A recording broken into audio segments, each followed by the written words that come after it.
Okay, everybody, so let's get started. Um, Today you will be presenting your assigned class projects. So 5 group will be presenting their projects. I would like to invite the first presentation, like automated external defibrillator, AED. And the presenters are Priscilla, Eric, and Griffin. Uh, Please share your screen. I have already permitted you to share the screen. Okay. Priscilla, do you want me to share mine? I'm gonna do it. I'm just trying to open it and have Okay. Zoom like do it real quick.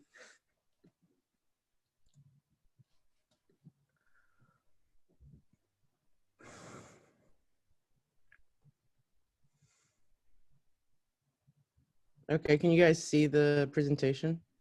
Yes, I can see. Okay. The topic that we were tasked with was automated external defibrillator, or AED, and our team is consistent of myself, Priscilla Amos, and Griffin Beard.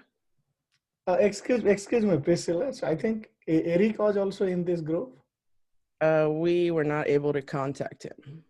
I'm pretty sure he dropped the class. Oh, he dropped the course? Yes. I mean, maybe. we tried to contact him and he never contacted us back. So. Oh, okay. I see. Okay, then go ahead. So the organization of our presentation will cover the objective of the project, our introduction, circuit diagram, working principle, methodology, the control algorithm, simulation results, discussion, and conclusion, followed by a list of references. The objective of this project was to learn the function of an automated external defibrillator, the specifications, the voltage, the currents, etc. Use our knowledge of electrical circuit elements to conceptualize what will be needed for the circuit to be designed. Use our knowledge of circuits to design and simulate the circuit needed for the life-saving AED.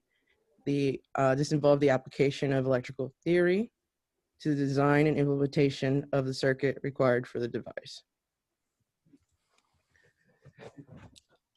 We are tasked with designing and implementing a simulation of an AED. In order to achieve our task, we had to familiarize ourselves with the topics seemingly irrelevant to electrical theory. We had many questions that needed answers in order to form a plan and structure our methodology. So first off and foremost, what is an AED? What is the normal operation of the human heart? What is cardiac arrest? How is the heart operating during cardiac arrest? How does an AED help during cardiac arrest, and what kind of voltage must be discharged from an AED? How will we obtain voltage to be discharged? So with our questions formulated, we began to seek out answers. The featured videos will explain cardiac arrest, introduce AEDs, and explain normal operation of the human heart more efficiently and effectively with respect to time, and have been included to provide a superficial background knowledge. The first video will briefly explain the difference between a heart attack or myocardial infarction and sudden cardiac arrest. It will aid in the beginning of understanding the scope of the problem presented and how application of electrical theory will help with the solution. We will then discuss the answers to our questions in our methodology, as well as the design process and implementation. Finally, followed by our circuit design and implementation simulated results. Sudden cardiac arrest and a heart attack are two different conditions. With a heart attack, there's a problem with the blood supply to the heart, and it leads to areas of the heart not working as well.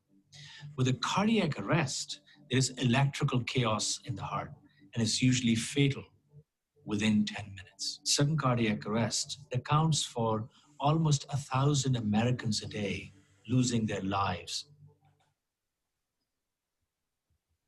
And also we include, like, most of these videos are edited just to include little bits that are pertinent.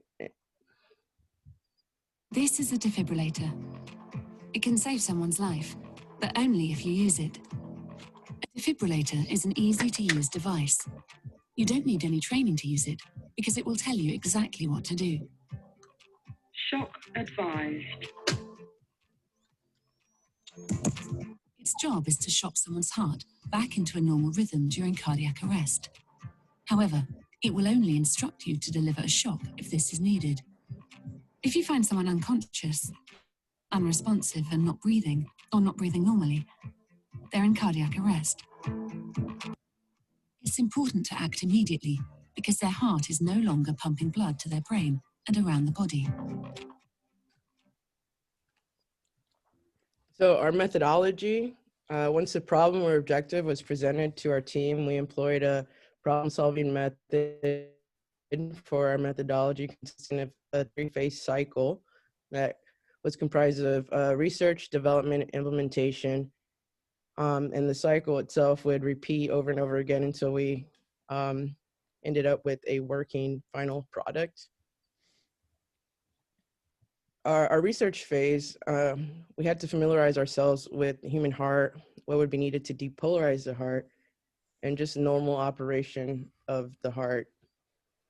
So this video is going to talk about the action potential, because the heart itself generates its own action potential and is not controlled by the nervous system. The nervous system can control increase, decrease heart rate, but it does not increase the beating or the initiating the beat. The heart itself is its own conduction system. Known as the resting membrane potential, is usually negative. This means the cell is more negative on the inside. At this resting state, there are concentration gradients of several ions across the cell membrane, more sodium and calcium outside the cell, and more potassium inside the cell. These gradients are maintained by several pumps that bring sodium and calcium out and potassium in. An action potential is essentially a brief reversal of electric polarity of the cell membrane and is produced by voltage-gated ion channels. These channels are passageways for ions in and out of the cell, and as their names suggest, are regulated by membrane voltage. They open at some values of membrane potential and close at others. When membrane voltage increases and becomes less negative, the cell is less polarized and is said to be depolarized. Reverse membrane potential becomes more negative, the cell is repolarized. For an action potential to be generated, the membrane voltage must depolarize to a critical value called the threshold. Known as the resting membrane. There we go. And this video is going to describe how that action potential is propagated from the pacemaker cells, which are specialized myocardial cells that have lost the ability to contract because they specialize in actually creating action potential. So it's just going to pretty much basically show the signals propagated through gap junctions in the myocardial cells, the contractile myocardial cells. But this also has a resting membrane potential and different values associated with it.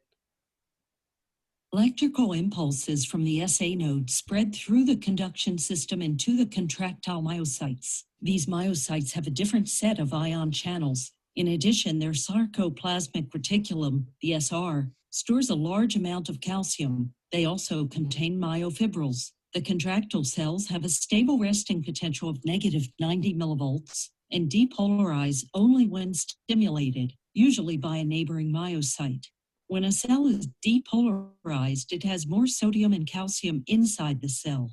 These positive ions leak through the gap junctions to the adjacent cell and bring the membrane voltage of this cell up to the threshold of -70 millivolts. At threshold, fast sodium channels open, creating a rapid sodium influx and a sharp rise in voltage. This is the depolarizing phase. L-type or slow calcium channels also open at -40 millivolts, causing a slow but steady influx. As the action potential nears its peak, sodium channels close quickly, voltage-gated potassium channels open, and these result in a small decrease in membrane potential, known as early repolarization phase.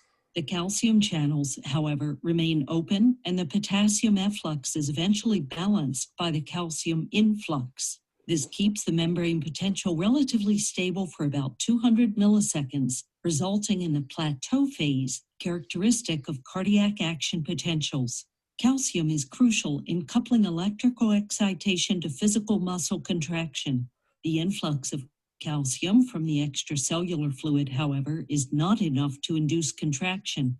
Instead, it triggers a much greater calcium release from the SR in a process known as calcium-induced calcium release. Calcium then sets off muscle contraction by the same sliding filament mechanism described for skeletal muscle. The contraction starts about halfway through the plateau phase and lasts till the end of this phase. As calcium channels slowly close, potassium efflux predominates and membrane voltage returns to its resting value. Calcium is actively transported out of the cell and also back to the SR. The sodium-potassium pump then restores the ionic balance across the membrane. Electrical impulse ED, automated external defibrillator, and anyone can use them in an emergency. The defibrillator will assess their heart rhythm and will only tell you to shock them if they need it. Shock advised. So you can't do any harm by using one. If a shock is needed, this will try and reset the electrical system in the heart to get beating normally. When used with CPR, defibrillators give the best chance of survival. ED.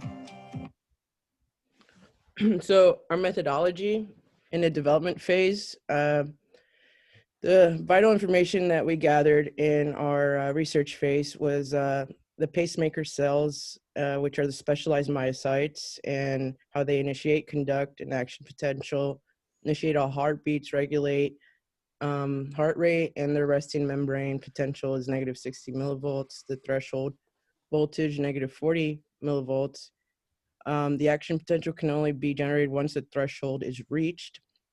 So if it's polarized and it's not in threshold voltage, it won't be able to generate another action potential.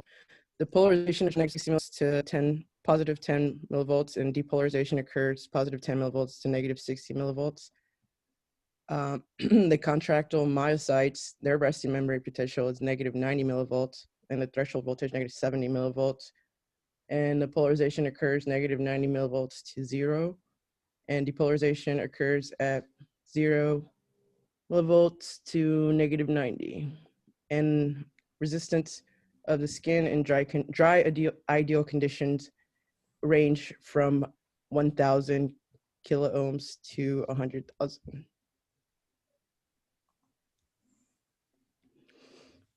In this stage of our process, our team used the information gathered during the research phase to begin to conceptualize what type of circuit we would need to design.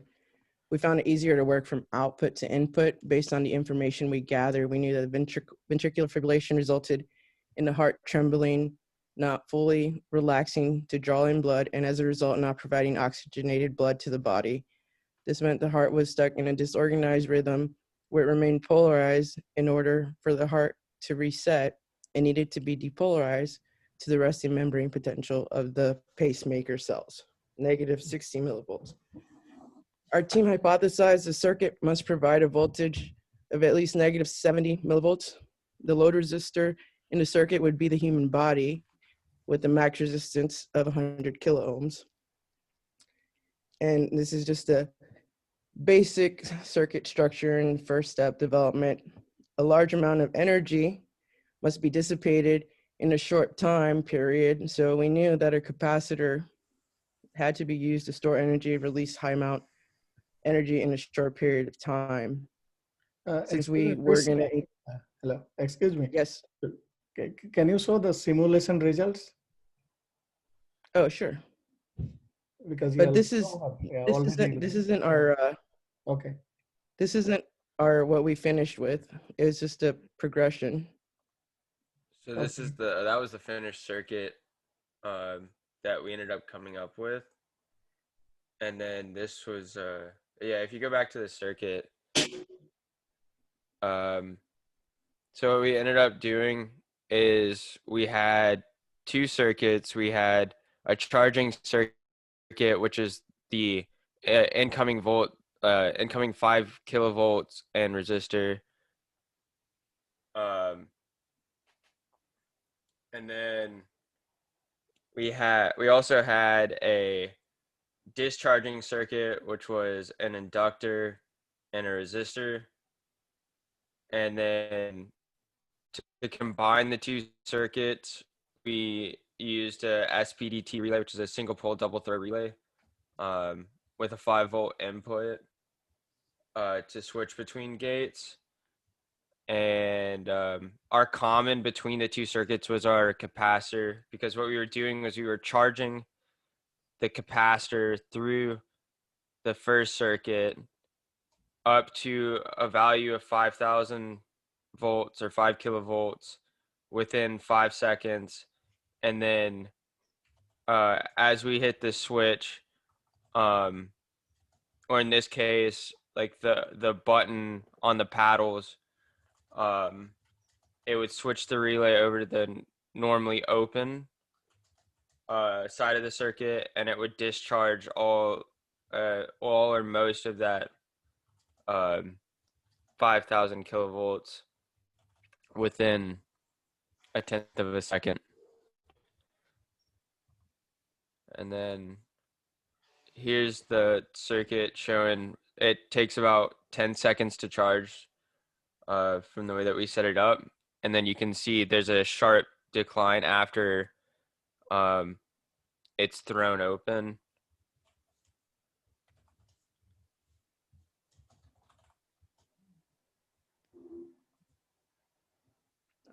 So that was the design and implementation of a monophasic AED, but most commonly today, biphasic AEDs are used, and this is the usual layout of those AEDs. There's just a battery, and then there's a conversion. So from the battery, there has to be an inverter to invert the DC to AC in order for us to step up the voltage from the battery to higher voltage. And in order to use the transformer, we need to convert it to AC first. And then once the power supply is stepped up, it needs to be converted again to DC. That way the circuit can charge, or the capacitor. And once that is charged, we have the H bridge, which will allow for forward current and reverse current based on the switches that are closed in the H bridge, and also does signal truncation. And Okay, please go to the conclusion slide. In conclusion, electricity is around us every day. It is exhibited in natural phenomena and manufactured applications. Our team completed the objectives of the assignment while working in a group environment and learned the function of an automated external defibrillator, the what, why, and how. We were able to apply knowledge of electrical theory and electrical circuit elements to conceptualize what would be needed for the circuit design. And we were also able to successfully design, develop, and implement the circuitry needed for the life-saving AED. Okay, so thanks, Priscilla and Griffin. Does anybody have any questions, comments for this group?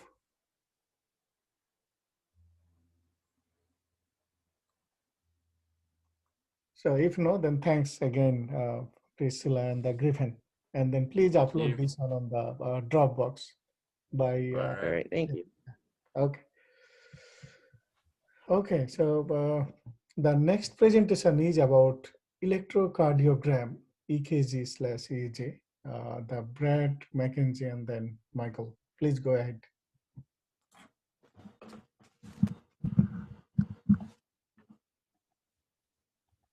Okay, so again, this is the electrocardiogram project by Michael, me, Brad. The objectives of this project, we aim to complete this project by researching extensively, collaborating on different portions of the ECG, using the knowledge we gained in Circuits 2, using SPICE program to run and simulate the project, and present the information in the outputs. So an electrocardiogram is a device that gets the electrical input from the nervous system in the heart and processes that into a readable waveform by medical professionals. At each stage of the heart beating, there's different wave signals you get, which is shown on that waves on the right. And from that, you can read the beats per minute of the heart and several other things that medical professionals need to know. So this is our circuit diagram. We have 4 main components. The first component is the instrumentation amplifier. Second part is the 60 Hertz notch filter. The third part is the 150 Hertz low pass filter. And the fourth component is the 0.5 Hertz high pass filter. All 4 of those will equal the output. Right. So the working principles, all of us, I feel like, should know this by now since we've been through this class. So I'm going to go through this pretty quickly. But we have op-amp amplification, obviously, in a few different configurations.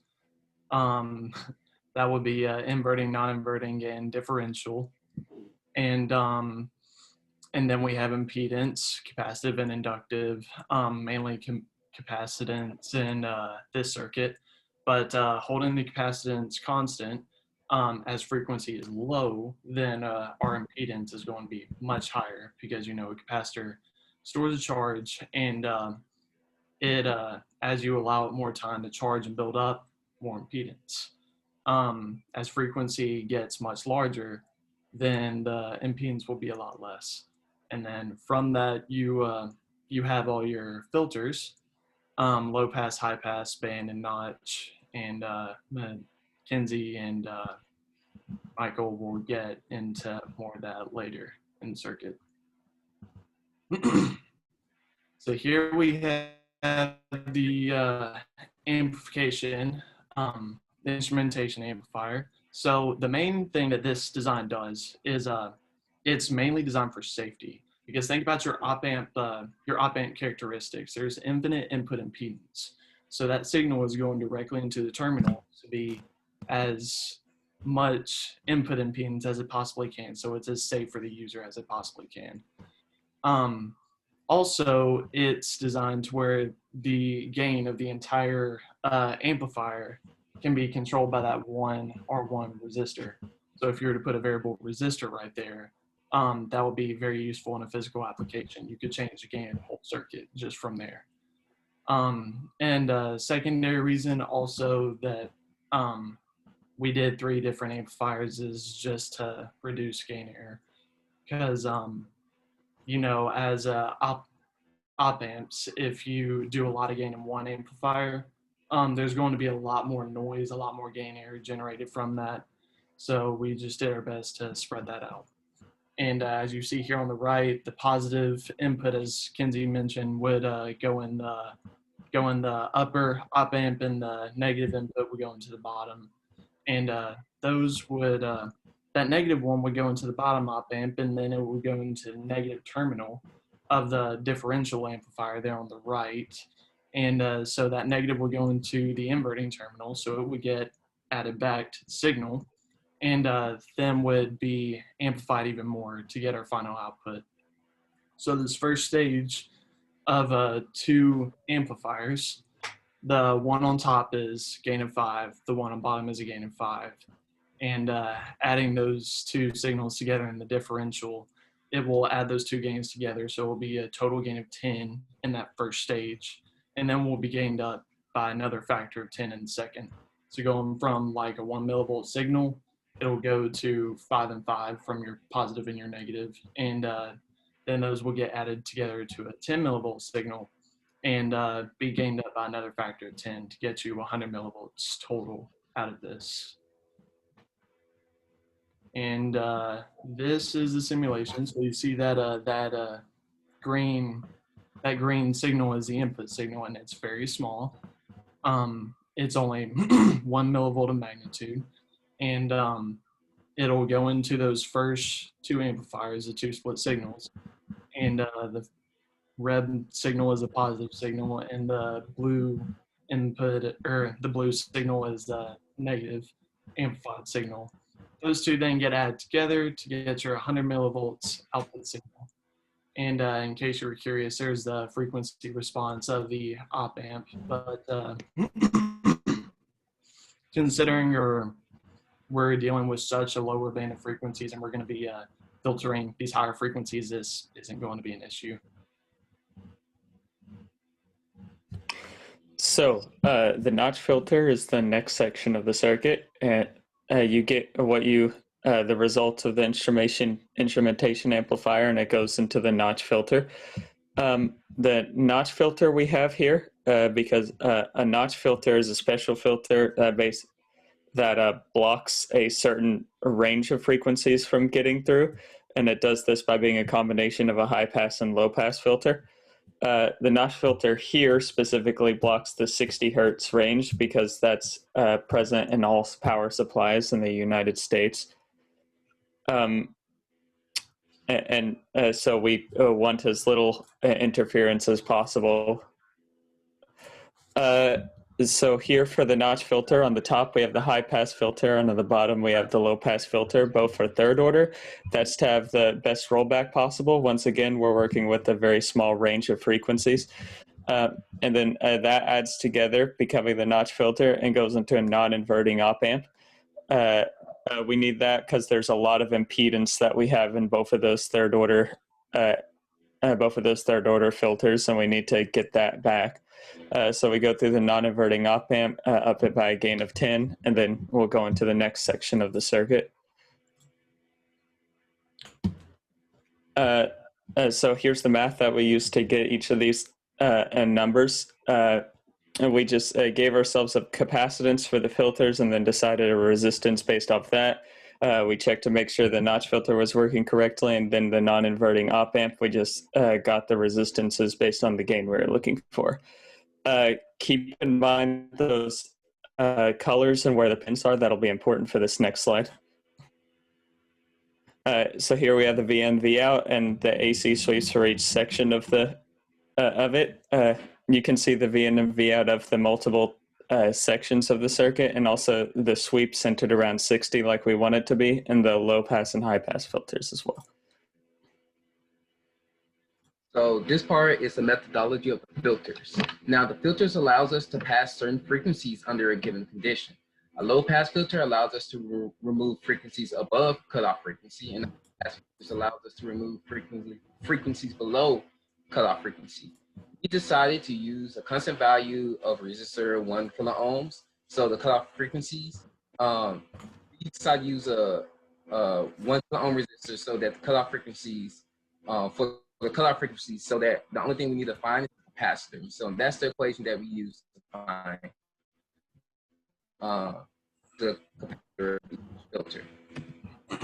Now for this second order active low pass filter, we use 150 hertz, again a 1K resistor, and we put that in our equation, and we found that our capacitors need to be 1.061 microfarads. Here's our circuit. Here's our AC sweep. For our second order active high pass filter, we have a frequency of 0.5 hertz, a resistor 1 kilo ohm, and we put that into the equation, and we found our capacitors to be 0.3183 millifarads. This is our circuit. This is our AC sweep. All right, so let's break down the circuit one more time. So we have this instrumentation amplifier in the first stage, which is gaining it up by a factor of 100. And then that's going into the notch filter From that signal, you go through each filter. If you go through the first filter, that's gonna drop the signal by half of what it's being inputted. After the second filter, it'll be a third of the input. After the third filter, it'll be a fourth of the input. So that means that a 100 millivolt signal coming for that instrumentation amplifier drops to 25 millivolts. And then it gets gained up by a factor of 10 to 250 millivolts. So it's recovering, but it's not gaining too much. But then that goes into the 150 hertz low pass filter, and that frequency will get filtered, and it's gained up by another factor of 2, which will take the signal up to about 500 millivolts. And then it will go into the high pass filter and cut all the lows below 0.5 hertz. And it will gain up by another factor of 2, getting us to about 1 volt of amplitude. So we'll be going total from 1 millivolt to 1 volt, which should be very easy to read for the medical professionals. And there's our final drawn frequency response. I apologize, we could not find a simulation software that would simulate the entire thing as a whole, so we had to break it down into sections. But the final frequency response should look something like that.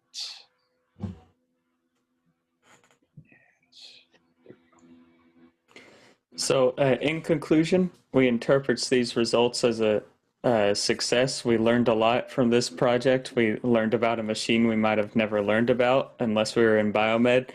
And we took things that we learned in class, knowledge about certain components and circuits, and put it all together and made a circuit we could understand.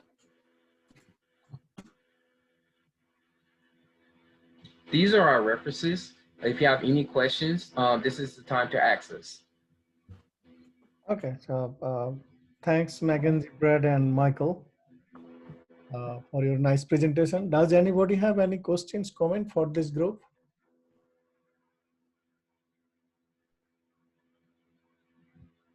So if no question, then thanks again for a good presentation.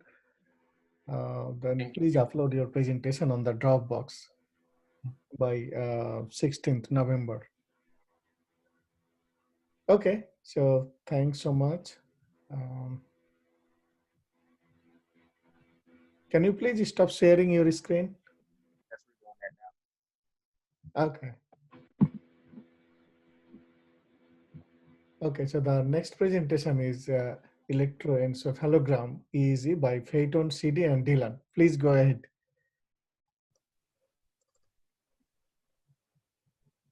Hello. Hey, hello, yeah. Oh, where'd it go?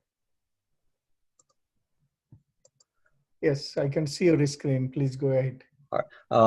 We did the electroencephalogram, or the EEG, and this was Peyton, CD, and myself. There we go. So the objective of our project was just to design a circuit to be able to simulate the EEG that will give us the frequency response and the voltage output. The EEG is one of the main diagnostic tests for epilepsy and other brain disorders. It measures the electrical activity generated by neuron activity in the brain. And EEGs are very precise and allows detection of activity in sub-second time intervals.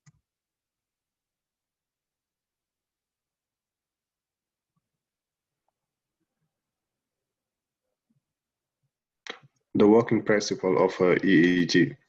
So the brain produces electrical current which is stored on the neurons, and the EEG can read these activities with the help of multiple electrodes. So the electrodes are, they look like a metal disc, and they have the capacity of detecting waves generated by the neurons. So, and these activities measured are connected to an amplifier, because they are like very low, so they need to be amplified so they can be read correctly. And for fast application, electrodes are mounted in elastic caps, similar to bathing caps, ensuring that the data can be collected from identical scope position across all respondents. So the recording data are then compared to the neutral responses of that zone to determine whether there's the irregular activity or not. So the higher the activity of the subject are, the higher of the electric impulse are. So on the next slide. So here we have different frequency bands. So if on the first one, we have the delta, and within the delta, so the activity of the brain is usually like in deep sleep, and in the theta wave, so like it's when you're meditating, and on alpha it's like when you close your eyes, and beta is when eye are open or you're thinking, and gamma are when you like clearly conscious. And see, so this side we have the brainwave, frequency band, and also their function. So here again on delta, so it corresponds to the unconsciousness, and the other waves corresponds to the consciousness. And then this is the circuit we use. So we have two voltage source, one DC and one AC. We have two amplifiers and 6 capacitor and 10 resistors.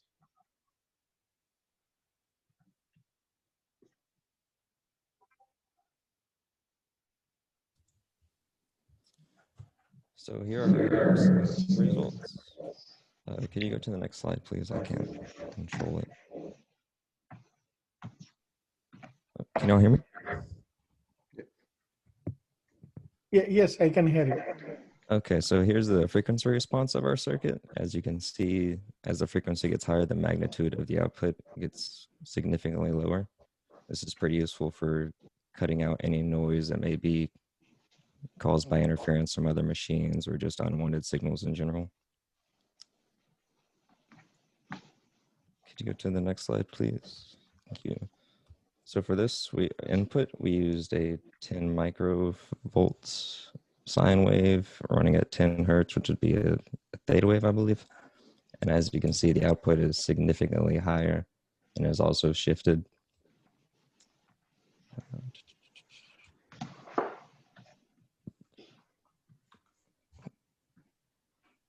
Thank you.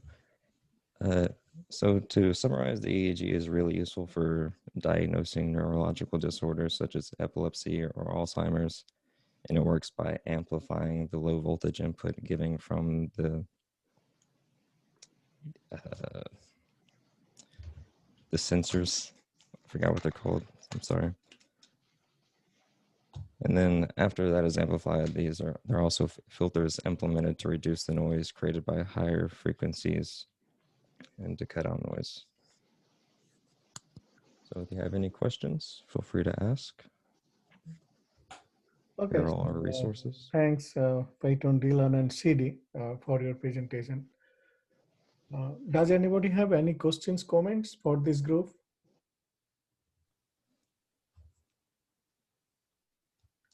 So which simulation tool did you use?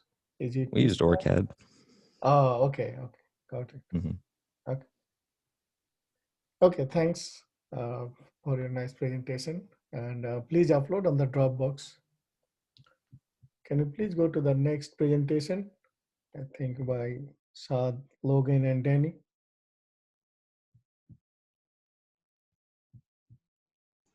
Yes, I'm opening it up now.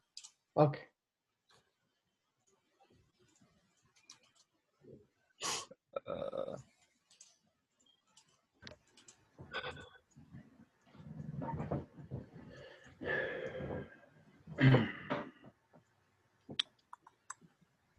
Here it is.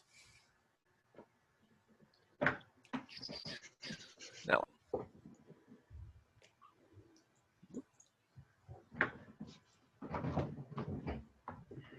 that's the one. Let me see. I can't find. Ah, yes. Okay. Right? Y'all can see that? Yeah, I can see it. Yeah. Okay. Well, All right. Our project was the pacemaker. The objectives of the pacemaker is it's a device designed to treat arrhythmias. Arrhythmias are problems with rate at which the heart is beating. Different examples is it can be going too fast, too slow, or just beating irregularly. The objective of the pacemaker is to help control abnormal heart rhythms. The pacemaker uses electrical pulses, and it sends it to the heartbeat to stabilize the heart, speed it up, slow it down, or what it needs to do. For doctors to tell if someone needs a pacemaker, you can get a ECG, electrocardiogram, like earlier was explained, or a lot of times they'll make you carry a portable heart monitor for a few days to monitor your heart.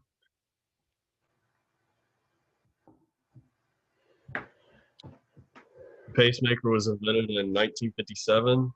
There's a few different types. We got a single chamber with a single lead and a dual chamber with a dual lead. And in our pictures, you can see, here's the one on the A, the double lead pacemaker. You can see they insert the pacemaker in the electrodiodes into the vein leading to the heart in the right atrium and ventricle. And then you can see on C that this lead pacemaker, it only goes into the right ventricle. And then on the bottom, you can see how the electrodiode's stimulating the heart muscle. A little bit of history about the pacemaker. In 1941, the pacemaker was invented by John Hopps when he was researching the effects of radio frequency heating for hypothermia. In 1950, the actual first pacemaker was invented. It was tested on dogs, but it was too big to actually be inserted into humans. But in 1958, the first pacemaker was actually surgically implanted in humans. The first few pacemakers didn't last long and had to be replaced often. Usually they would only last around, I think, about 2 years. Yeah, here it is. Because in 1969, the first lithium battery pacemaker was introduced. This was a huge improvement from the zinc mercury battery. Here's the original pacemaker diagram, just hand-drawn, original. You can see in the different parts. It's powered by a, no, go ahead. It's powered by a lithium battery, provides 3.3 volts. The batteries on pacemakers generally last 5 to 12 years, normally around 10 though. Doctors then have to surgically replace them. They just change out the pacemaker and battery. Researchers are working on pacemakers that are powered by the energy of heartbeats. These haven't been successful in humans yet, but they have done them on pigs. The problem with humans is they can't generate enough power. Here's a single chamber pacemaker schematic. As you can see, you got a sense amplifier in the first block. Then we have the timing control over here that goes to the output driver, and that goes from the electrodiodes to the heart. Here we have the dual chamber pacemaker schematic. As you can tell, it's more complicated because you have two leads. So when it's sensing the heartbeat, it's going to determine if the beat is on pace or not, and then it's going to tell the control diagram, like this is the lock diagram with the controller, because the pacemaker has to be able to, one, sense the heartbeat, two, determine how when to put correct pacing. So it has to go in, and the clock has to be able to get the timing correct before it sends those pulses out. So with a single, it's a lot easier because you only have one chamber you have to take care of. So when the heart needs to beat, you just one to get it back on pace. But with the dual, it has to be able to synchronize the heart completely. and be able to make that full pulse. We put this in PSpice. Cadence is the program we use as well, or ORCAD. We weren't able to actually simulate it again because it was too large for the program, but we do have waveforms to look at later. But as you can see, the controller is a very major part here. And then it tells the rest of the system what to do. All right, so continuing with the working principle, the general principle is that you have a timing circuit and op amp that work together to, the op amp senses if the heart is beating irregularly, slowing down, and then it'll tell the timing circuit to adjust accordingly. So then the timing circuit will tell the output driver to send 5-volt pulse to the heart, usually 1 millisecond in length. There you go then. So different type of pacing, you have percussive, which is just it's like CPR. Transcutaneous is kind of like the same thing. And epicardial and transvenous is when you're dealing with a pacemaker. And you have unipolar, single wire is in the heart. So that's kind of like the single, and then the bipolar, you have 2 wires, 2 conductors. I just wanted to say too, when we implant the pacemaker nowadays, where the doctors are able to take information out of it, so it's recording the information constantly. And that's why, like the percussive, like CPR procedure of a pacemaker, the doctors can actually tell the pacemaker wirelessly to go into that mode. So and they're able to adjust the pacemaker over time for different statuses. Like they need to change how many beats per minute needs to occur without having to interact with that pacemaker physically. Okay, and so we've already talked about the single and dual chamber.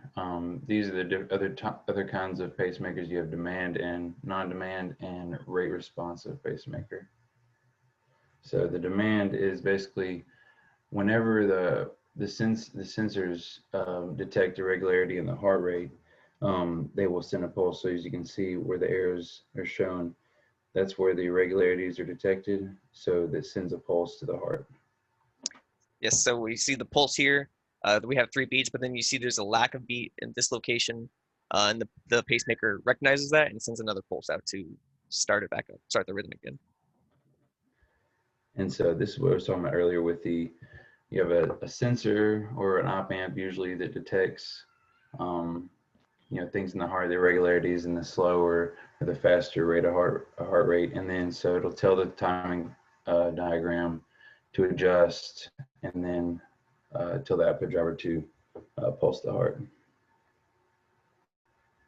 And so this is non-demand. So this will send a pulse on a set timing circuit, regardless of heart activity. So as you can see, it's periodic, and it'll send a pulse no matter what. And then you have the rate responsive, which is a little more invasive and complicated. It measures a bunch of different things. You can see the breathing and the blood temperature and the sinus node rate, which is a part of the heart. And then it'll adjust the heart rate accordingly.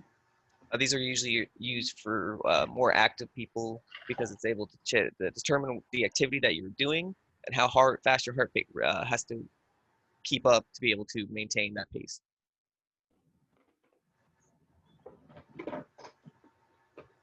Oh, and here's the rate responsive block diagram. You can see you have the sensors and the control algorithm, which is a little more in depth. And with the sensors, it'll tell the circuit, and basically you go back to a demand pacemaker. So So this is the ideal pulse that we're looking for in a pacemaker. We're gonna have that nice rise time because it's more like an impulse. It's gonna be very quick because it has to shock the heart to make it contract.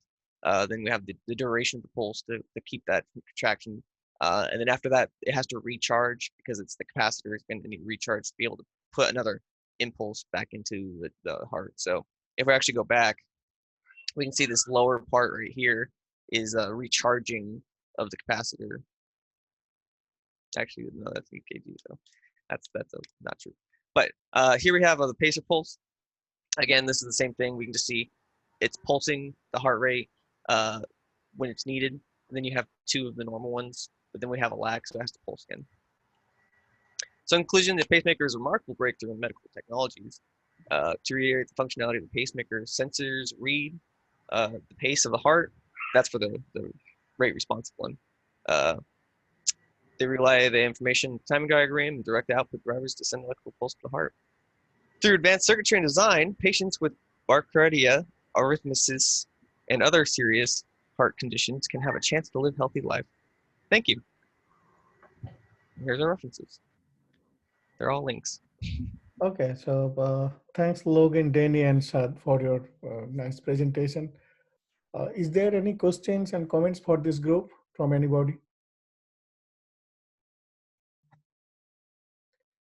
If no, then thanks again for the presentation, and please upload your presentation on the Dropbox.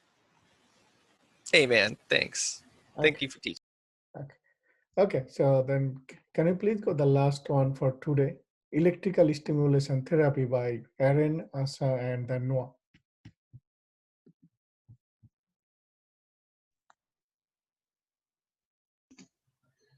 Which group was this again? Us. It's our group. So Aaron, Asa, and Noah, the electrical stimulation therapy. Yes. All right, I'm about to get this going. So you are permitted to share your screen, so please. Okay. Okay, can you see that? You're doing it on your phone? Yeah. Sue me. All right, let's get this ball rolling. All right, can y'all see this? Yes. Yeah, please go ahead. All right, so my group is going to be electrical stimulation therapy. So my name is Aaron Helms, and I am Asa Henley. And I'm Noah Hudson. All right, let's get to this project and talk about electrical stimulation therapy. So, introduction. Electrical stimulation therapy is a therapeutic treatment that applies to electrical stimulation in treating muscle spasms and pain. All right. The way that it works and functions primarily is through high voltage and low current to avoid any risk of severe pain to patients. So the methodology of this is to keep this within 10 milliamps actually, or below. 100 milliamps would be lethal to the patient, but to keep it underneath 10, 10 is to be cause a little bit of discomfort to the patient itself. Okay, so common treatments of this include lower back pain, post-surgical pain, muscle weakness, poor motor control, tendonitis, and bursitis. But so to get into the circuit, actually, there are a few main components which make this circuit happen. The 5-5 timer happens to be the driving part of the circuit. There are 2 BJT switches in this, where the first switch is being controlled by the output of the 555 timer, and the second one is a amplifier. It's a current amplifier based on a variable resistor that changes the intensity of the output. And there's also a step-up transformer, which is supposed to be a 3:55 turn ratio, which is a step-up transformer.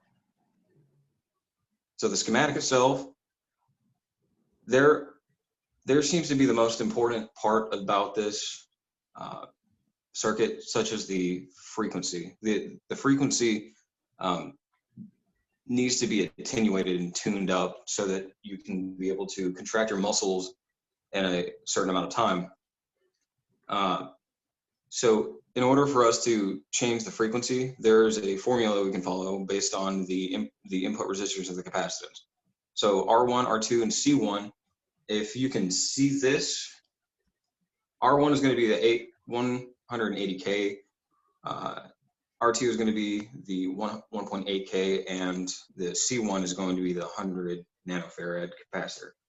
And we can change the frequency output based on the discharge of tau, or the tau, which is RC. And that turned out to be 78.4 hertz. And that being said, I will give this to my next partner.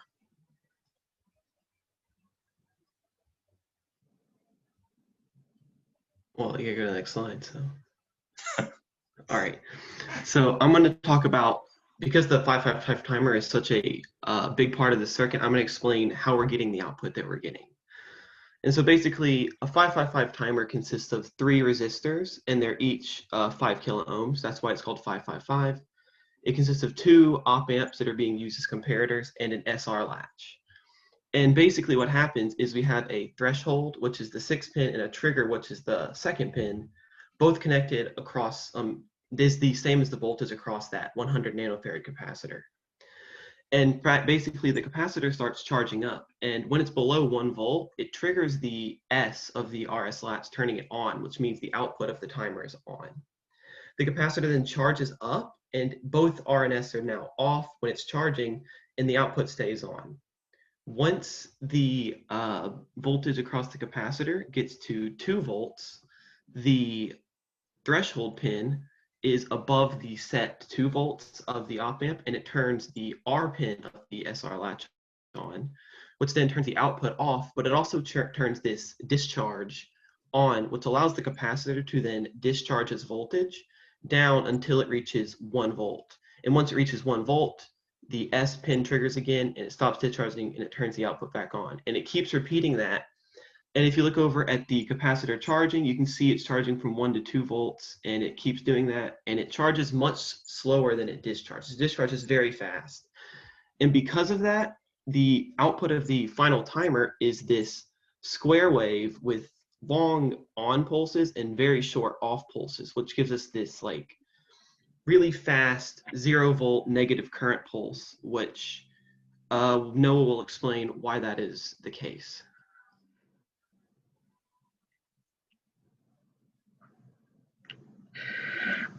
This slide, it showcases our simulation design. The only difference between this and the one we obtained from the internet was the 30K load resistor across the electrodes. We chose this value due to humans' skin has a resistance varying anywhere between 1,000 and 100,000 ohms. And then also we chose 30K because from some research, we wanted to attain a voltage around 60 volts. So let's go ahead and analyze the outputs and these desired values. As you can see, we did obtain roughly 60 volts, which was our desired voltage, as well as a current below 10 milliamps, which is good for causing contractions and healing, but keeping the patient comfortable and away from severe pain. Additionally, you can see that our frequency is at 77 hertz, which is about 1 hertz shy of our calculated frequency. But I think the most important thing to note about our output is that both the current and voltage happen in very short, quick spurts. These spurts align with the discharge of the voltage of the 555 timer, as Asa was just talking about. And this is important to understand why there was the use of the PMP BJTs, because they activate when the current is negative. So using these, you can notice that that's how these waves get created, because the muscles need time to contract and then expand again in order to get proper treatment and pain relief. So that's pretty much it for the output waveform. And now I'll pass it back to Asa so he can go over some pros and cons of electrical stimulation therapy. All right, so some pros of using this would be that, first of all, it's a non-invasive technique. It doesn't, nothing actually has to enter your body to use it. It is good for reducing pain in your muscles and reducing muscle atrophy. It's not necessarily permanent. It doesn't solve a problem, but it is good for a temporary relief. It improves the blood circulation of the muscles that you use it on. If you are for some reason bedridden and you can't get out of bed, you're hospitalized for some reason, this can be used as a replacement for exercising, as a way so your muscles don't deteriorate while you are stuck in this bed.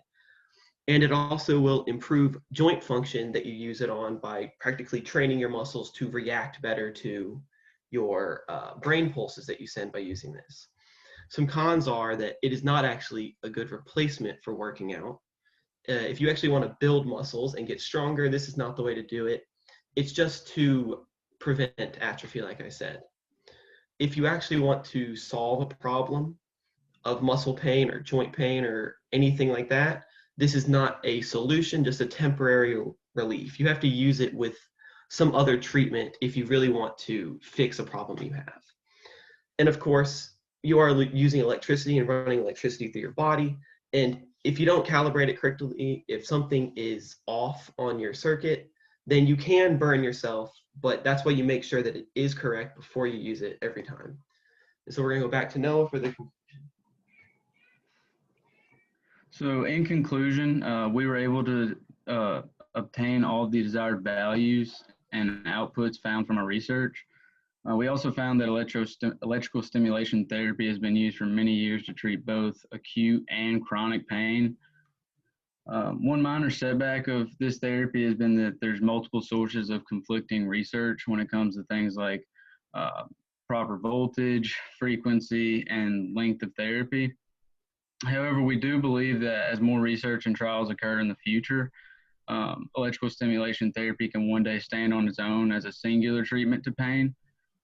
In addition to this, we did enjoy the process of this project and took an interest in the idea that people have thought to create a machine that can simulate signals similar to the ones your brain will send to your muscles to activate them. But lastly, I just wanted to thank everyone for their time and attention. And the next slide is a list of all of our references. Okay, thanks Noah and Aaron for your nice presentation. Does anybody have any questions, comments for this group? If no, then thanks again. Then please upload your presentation on the Dropbox by Monday. Yes, sir. Thank you for your time. Yeah, okay, sure.